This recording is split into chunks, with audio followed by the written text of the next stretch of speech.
Worked on that shuttle program. Edwards was used as an alternate landing site when the weather in Florida was poor. Chris Burrows, the son of NASA engineers, we should point out, totally geeked out about this, as many of us here are in Southern California.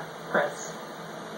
Yeah, trust me, I get a phone call from Dad if I get any facts or figures wrong here from the scientists, that's for sure. Hey, we just got an alert here, and this is a really wonderful thing. They've just added a stop right before it gets here. By the way, if he is at Edwards, Tucson. It's going to be doing so in honor of former Congresswoman Gabrielle Giffords. Remember, she was so badly injured. I know it's not there. 2011. The request put in just yesterday by her husband, Art Kelly, who of course was a NASA astronaut, now retired, and they've honored that request. So it'll be doing a little flyover in Tucson. Might get here just a few minutes late because of that. Right now, the shuttle is in El Paso, Texas, and the plane, the 747 that's ferrying it, is being refueled. It'll take off in about a half an hour and start heading towards White Sands, New Mexico, and then Tucson for Gabrielle Giffords' honor there. Now, when it took off this morning, here's a beautiful visual. Johnson Space Center, look at that. When it comes in here today to Edwards, it's going to look and sound different than if you've ever been out here for a landing before. First off, it's, piggyback on a 747.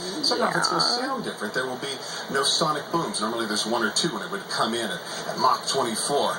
And it's obviously a lot easier to land. It's not a shuttle gliding in. This is a 747. It's a pretty standard and there's like power. It's powered. When it flies around Southern California tomorrow, it's going to be at 1,500 feet.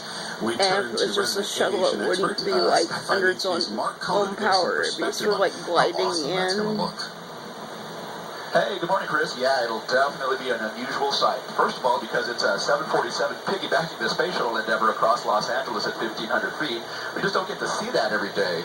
But yeah, we're in for a real treat. You see, normally airplanes coming through the LA area and landing at LAX are at 2,500 feet coming through this area here around downtown LA. So 1,500 feet is a great altitude for all of us who will be on the ground to see the shuttle as it passes over. You definitely won't need binoculars.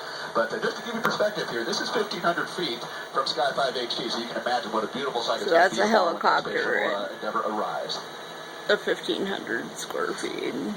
All right, and you really got to appreciate some of the thousands of Southern Californians who have worked in the aerospace industry in one capacity or another, contributing to the shuttle, be it working on the metal or the tiles or the electronics. Maybe they just soldered something. Maybe they were involved in the design. There's a lot of emotion wrapped up in this. Not something you normally think about for engineers. And while it's just a piece of metal and a machine, people are definitely sad around here.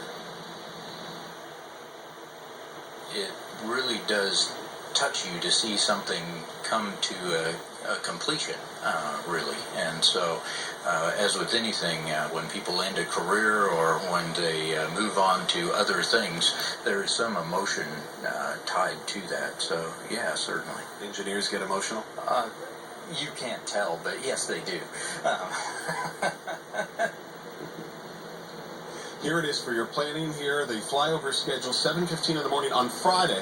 The flyover Palmdale, Lancaster, Rosamond, Mojave. 8:30 in the morning, it goes up to Northern California, the state capital, Sacramento, the Bay Area, Monterey. 10:30 in the morning, it's back. You'll see it flying along the Malibu coast, then over the Santa Monica Pier, the California Science Center, Disneyland, the Getty Center, Griffith Observatory, LAX, Universal Studios, the Queen Mary, the Long Beach I would actually love to be at LAX or Disney tomorrow. In the Long Beach area. When it flies over, it's not just going to fly straight over. You're going to see it tip its wings. You'll see it bank. It's really going to be an awesome sight. You'll feel that connection, even though it's up there. Now, today, 12:35, that's the anticipated arrival time. We'll, of course, carry it live with our cameras on the ground. You'll also see the aerial view from the cockpit, one of the F-18s following it here. We are told it's going to be not just coming in for a landing thing here at Edwards today. It's going to circle at least twice, maybe a third time if it has enough fuel, and it's going to go slow.